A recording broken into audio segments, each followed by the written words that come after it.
अस्सलामुअलैकुम। Lecture number 15 multiple regression model with two regressors. यहाँ पे हम लेक्चर नंबर 50 में पिछले जो हमने 3 लेक्चर पढ़े multiple regression, multiple correlation, partial correlation वगैरह के, उनकी ज़रा थोड़ी सी डिटेल बताने के बाद ऑब्जेक्टिव स्टार्ट करेंगे जी। Multiple regression model with two regressor जी, जब दो रिग्रेसर हों यानी दो इंडिपेंडेंट वेरिएबल्स हों तो आपकी लाइन क्या होगी, y i is equal to alpha plus beta 1x1 beta 2x2 i plus epsilon i. For sample data अगर सैम्पल आया तो फिर अल्फा बीटा की जगह ए और बी आ जाएंगे, Y is equal to A plus b1x1 I b2x2 I plus epsilon I, यानी एरर टर्म जी। एस्टीमेट मल्टीपल रिग्रेशन लाइन जी, estimated multiple regression line with two independent variable कह लें, टू रिग्रेसर कह लें, Y cap is equal to A plus b1x1 b2x2 जी। ये estimated line है इसलिए इसके साथ एरर नहीं लगेगी जी। अच्छा जी, जो ऊपर एरर हमने पढ़ी, एरर टर्म बराबर होती है y माइनस वाई कैप यानी original value minus trend value यानी original value minus estimated value. Follow a normal distribution जी, आपकी जो एरर टर्म हमेशा नॉर्मल फॉलो करती है नॉर्मल डिस्ट्रीब्यूशन को। इसका मीन हमेशा 0 होता है, वेरिएंस 1 होता है जी, या सिग्मा स्क्वायर होता है। बीज यानी जो बीज हैं b1 b2 कहते हैं पार्शियल कोरिलेशन कोफिशिएंट कहलाते हैं, पार्शियल रिग्रेशन है कोफिशिएंट। ये क्या कहलाते हैं, b1 b2 partial regression coefficient. Partial का मतलब होता है टुकड़ों में बटा हुआ, छोटे छोटे हिस्सों में। यानी जब b1 को हम डिस्कस करेंगे यानी x1 को डिस्कस करेंगे तो x2 कांस्टेंट सपोज करेंगे, जब हम x2 को डिस्कस करेंगे तो फिर x1 कांस्टेंट होगा। यानी हम चेंज चाह रहे हैं कि पता चले कि हमारी x y में कितनी चेंज आती है विद रिस्पेक्ट टू x1, तो फिर x2 को कांस्टेंट रखेंगे, x1 की वैल्यू चेंज करेंगे जी। जब हम ये चेक करना चाहें कि y की चेंज चेक करनी है x2 के हिसाब से तो फिर हम x1 को एज अ कांस्टेंट ट्रीट करेंगे। ये होता है पार्शियल रिग्रेशन कोफिशिएंट जी। Standard error of estimate in multiple regression, standard error का फार्मूला क्या था, summation dependent variable dot independent two variable यानी 1 और 2 जी, summation y minus Y cap का स्केयर ओवर n माइनस 3। ये जो y माइनस वाई कैप है ये शो कर रहा है कि हमारा डिपेंडेंट वेरिएबल से आपकी एस्टिमेटेड वैल्यू के दरमियान जो डिस्पर्शन है, आपकी ओरिजिनल डिपेंडेंट वेरिएबल और एस्टिमेटेड डिपेंडेंट वेरिएबल के दरमियान जो वेरिएशन, जो डिस्पर्शन है, उसको मेजर करने के लिए स्टैंडर्ड एरर फाइंड आउट की जाती है। कोफिशिएंट ऑफ मल्टीपल डिटर्मिनेशन जी, कोफिशिएंट ऑफ मल्टीपल डिटर्मिनेशन के लिए पहले कुछ खास चीज़ें पढ़ते हैं। टोटल बेस में क्या होता है, टोटल वेरिएशन यानी आपके डाटा की जो टोटल वेरिएशन होती है वो बराबर होती है unexplained variation plus explained variation. तो उस तरह की वेरिएशन होती है, टोटल वेरिएशन दो हिस्सों में डिवाइड हो जाती है, अनएक्सप्लेन्ड वेरिएशन और एक्सप्लेन्ड वेरिएशन। इसी तरह इसका फिर लिखते हैं टोटल वेरिएशन, और जिसे अनएक्सप्लेन्ड वेरिएशन कहते हैं इसका दूसरा नाम है sum of square of error. Error का जो सम ऑफ स्क्वायर होता है उसको अनएक्सप्लेन्ड वेरिएशन कहा जाता है। दूसरा आ गया sum of square of regression जी, रिग्रेशन का जो सम ऑफ स्क्वायर होता है जी वो आपका क्या आता है, एक्सप्लेन वेरिएशन होता है। टोटल वेरिएशन को किससे शो करेंगे, S S T, sum of square, total sum of square लिखना उलट है, टी एस है, एस एस टी इसका मतलब है टोटल सम ऑफ स्क्वायर। इसी तरह आपका जो sum of square of error है इसको क्या लिखेंगे, एस एस सी यानी sum error sum of square जी। फिर आपका जो sum of square of regressor है इसे क्या लिखेंगे, एस एस आर यानी रिग्रेशन सम ऑफ स्क्वायर जी। फार्मूला क्या है, टोटल सम ऑफ स्क्वायर का summation y minus Y bar का स्क्वायर जी is equal to summation y minus Y cap का स्क्वायर, जिसे आप अनएक्सप्लेन्ड वेरिएशन कहते हैं। वो किसके बराबर होती है, summation y minus Y cap का स्क्वायर, जिसे हम sum of square of error कहेंगे। y minus Y cap error है जो उसका स्केल लिया हुआ है और उसका सम किया हुआ है, तो एरर सम ऑफ स्क्वायर जी।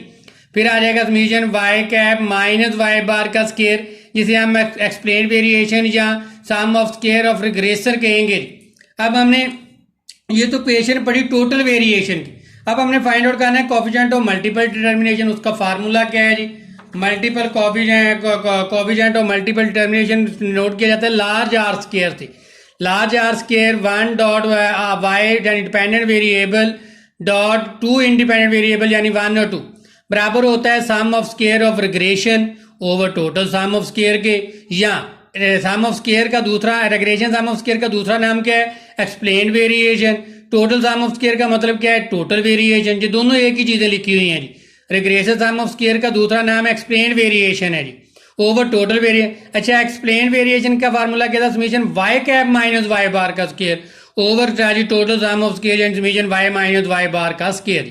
ऐसा इसको इस तरह भी लिखा जा सकता है कि आपका coefficient of multiple regression coefficient of multiple determination are square y dot 1 to 1 minus error sum of square over total sum of square. 1 minus इस एरर सम ऑफ स्केयर का दूसरा नाम क्या है? Unexplained variation over total variation. 1 minus error sum of square का formula क्या था? Summation y minus y cap का square over summation y minus y bar का स्केयर। Lies between 0 to 1। ये रिग्रेशन का आपका जो कोफिशिएंट ऑफ मल्टीपल डिटर्मिनेशन है हमेशा लाई करता है किसके दरमियान? 0 और 1 के दरमियान। हमेशा किसके दरमियान लाई करता है? 0 और 1 के दरमियान। फिर आ जाए कोफिशिएंट ऑफ मल्टीपल कोरिलेशन।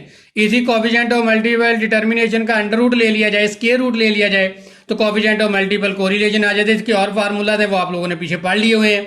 ये भी लाइज बिटवीन 0 to 1, हमेशा 0 to 1 के दरमियान लाई करता है जी। आगे आ जाएगा कोफिशिएंट ऑफ पार्शियल कोरिलेशन जी। पार्शियल कोरिलेशन यानी टुकड़ों में बटी हुई कोरिलेशन फाइंड आउट करनी है। हमने 3 वेरिएबल है, किसी 2 के दरमियान हमने variation check partial correlation check करनी है। जो तीसरा वेरिएबल है वो एज अ कांस्टेंट ट्रीट होगा जी। Partial correlation coefficient x1 and x2 when x3 is a constant. जब x3 1 और 2 के दरमियान कोरिलेशन लेनी है, 3 को हमने एज अ कांस्टेंट यानी डॉट 3 लिखना है। 1 और 2 की कोरिलेशन लिखी जा रही है तो r1 2 कोरिलेशन, बाकी सारे माइनस करने, माइनस r1 3 यानी 1 और 3 की जो हमारे पास कोरिलेशन उसे एलिमिनेट करना है। हमारे पास 2 और 3 का जो रिलेशन है उसको भी हमने एलिमिनेट, दोनों माइनस कर देने हैं। r1 3 r2 3 over under root 1 minus r1 3 का स्केयर यानी जो हमने माइनस करना है, जो हमें नहीं चाहिए, 1 3 का स्केयर, फिर इंटू 1 माइनस r2 3 का स्केयर। जो हमें जिनकी रिलेशन नहीं चाहिए, जिनकी कोरिलेशन नहीं चाहिए वो माइनस करने, 1 माइनस आर स्केयर 1 3 और 1 minus r square 2 3। Partial correlation coefficient between x1 और x3। मुझे x1 और x3 के दरमियान पार्शियल कोरिलेशन लेनी है। x2 is a keeped a constant. हमारा ये 2 कांस्टेंट है, जिसकी कोरिलेशन लिखनी है वो लिखना है पहले r1 3, बाकी दोनों माइनस। जिनकी कोरिलेशन नहीं लेनी है r1 2 minus r1 r3 2 1 2 r1 2 minus करना है, फिर r3 2। इसी तरह नीचे यही लिखने हैं और 1 माइनस r स्केयर करना है, वही लिखने जो हमने नहीं चाहिए। r1 2 का स्केयर r3 2 का स्केयर। r lies between -1 2। ये याद रखे पार्शियल कोरिलेशन हमेशा लाइज करेगा -1 to +1 के दरमियान। अब हम ऑब्जेक्टिव की तरफ आते हैं जी। ऑब्जेक्टिव अब बुक पे आएंगे जी। बुक पे जो ऑब्जेक्टिव है जी हमारे पास,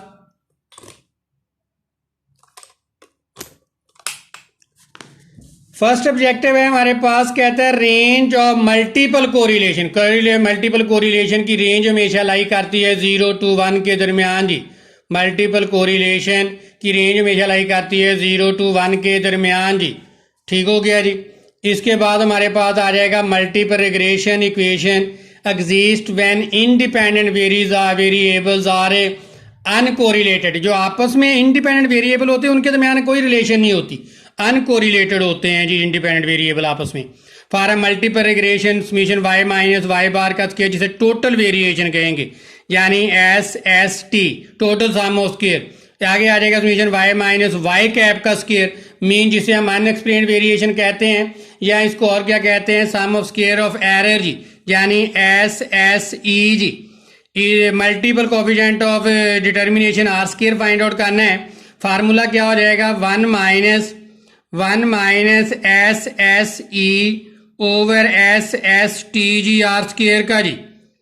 तो ये आर स्केयर का फार्मूला आ जाएगा, तो हमें SSE को ऊपर रखना है और SST पे डिवाइड करना है। SSE की वैल्यू यानी summation y minus y cap square कितना दिया हुआ है जी, 20 जी। ये आ जाएगा 20 divisible by total sum of square कितना है 50 डिविजिबल बाय 50 जी। ये आ गया 0.4। अब 1 में से -1 माइनस आंसर 0.6। ये ऑप्शन सी करेक्ट है, इसे बी करेक्ट है इसमें जी, पीछे गलत लिखी हुई है, ये 0.60 आएगा जी। फिर आ जाएगा coefficient of multiple determination are square. क्या फार्मूला होता है जी आर स्केयर का, sum of square of regression over total sum of square जी। Regression sum of square over total sum of square. अगर 1 माइनस होता तो फिर आना था error sum of square over total sum of square, लेकिन ये 1 माइनस नहीं है तो क्या आ जाएगा, regression sum of square over total sum of square जी। फिर आ जाएगा जी correlation among the independent variables is term of multicollinearity जी। हमारे जो कोरिलेशन फाइंड आउट करते हैं इंडिपेंडेंट वेरिएबल्स के दरमियान, वो बेसिकली आपस में मल्टीकोलरिटी रखते हैं जी, क्योंकि वो एक से ज्यादा इंडिपेंडेंट वेरिएबल होते हैं, इसलिए मल्टीकोलरिटी जी। इसके बाद हमारे पास अगला आ जाएगा जी, कहता है कि multiple regression model the error term is not assume to be. इनमें देखना है एरर टर्म किस खूबी को पूरा नहीं करती जी। हमारी एरर टर्म इनमें से किसकी खूबी को पूरा नहीं करती जी। वो क्या है जी, कहता है कि हैव अ मीन जीरो। नहीं जी, एरर टर्म का मीन जीरो ही होता है। फिर कहता है हैव अ स्टैंडर्ड डेविएशन, इसका स्टैंडर्ड डेविएशन 1 नहीं होता क्योंकि नॉर्मल डिस्ट्रीब्यूशन को फॉलो करती है। बी अ नॉर्मल डिस्ट्रीब्यूशन, ये भी ठीक है। अब रह गया बी वाला, have a variance of zero. नहीं, वेरिएंस जीरो नहीं होता, वेरिएंस इसका 1 होता है। ये एक ऑप्शन है जो है वो एरर टर्म की खूबी को फुलफिल नहीं करती। Purpose of multiple regression, multiple regression के पर्पस क्या होते हैं? To predict one response for one independent variable, to predict 2 response for one independent variable, to predict 1 response for 2 various independent variable. आगे आ जाएगा जी, कहता है टू प्रीडिक्ट इंडिपेंडेंट वेरिएबल। नहीं जी, सी पार्ट करेक्ट है जी, सी पार्ट करेक्ट है, क्योंकि predict 1 response, हम एक वेरिएबल के रिस्पॉन्स को जो है वो प्रीडिक्ट कर रहे होते हैं टू वेरियस इंडिपेंडेंट वेरिएबल, जबकि उसमें वेरियस ज्यादा इंडिपेंडेंट वेरिएबल होते हैं। मल्टीपल रिग्रेशन में इंडिपेंडेंट वेरिएबल ज्यादा ही होते हैं हमेशा। फिर कहता है model provide a pure fit, जो है ना सबसे गंदा फिटिंग, यानी जो बुरी फिटिंग होगी वो कौन किस वजह से होगी? Sum of square of residual is large. नहीं जी, sum of square of residual is minimum. बेटा आपका sum of square of residual जो वो मिनिमम आना चाहिए, तो एरर आपकी अच्छी होती है, वरना पुअर होती है जी। जब सम ऑफ स्क्वायर ऑफ रेजिड्यूल यानी एरर टर्म ज्यादा आएगा सम ऑफ स्क्वायर, इसका मतलब है कि आपका जो फिट किया मॉडल है वो अच्छा मॉडल नहीं है। इसलिए ये पुअर फिट के लिए हमें इसको ऑप्शन को टिक करना होगा, sum of square of residual is large. इसको क्या होना चाहिए था? मिनिमम यानी स्मॉल होना चाहिए था जी। आगे standard error of regression measure, standard error of regression measure, ये बेटा मैंने अभी बताया था कि डिपेंडेंट वेरिएबल और रिग्रेशन के दरमियान डिस्पर्शन होता है। तो लिखा हुआ है variability of dependent variable related to the regression line. आपके डिपेंडेंट वेरिएबल और रिग्रेशन लाइन के दरमियान जो वेरिएशन होती है वो हमें स्टैंडर्ड एरर बताती है। आगे total variation explained bye regression model is given by total variation. Total variation जो होती है वो क्या बताती है? Coefficient of determination. Total variation किस फार्मूले में यूज होती है? कोफिशिएंट ऑफ डिटर्मिनेशन में जी। ऑब्जर्व्ड वैल्यू इज 45, आपकी ऑब्जर्व्ड वैल्यू 45 है और प्रीडिक्टेड वैल्यू 48 है। एरर टर्म का फार्मूला क्या था जी? y माइनस वाई कैप जी। आपकी देखें जी, जो ऑब्जर्व्ड वैल्यू है वो 45 है और आपकी प्रीडिक्ट वैल्यू 48 है। 45 माइनस 48 -3, ये -3 करेक्ट होगा जी। आगे आ जाएगा correct relation between SSR SSC is equal to SST। SST बराबर होता है SSR प्लस SSC जी। SST बराबर SSR प्लस SS, यानी टोटल सम ऑफ स्क्वायर बराबर होता है regression sum of square plus error sum of square के जी।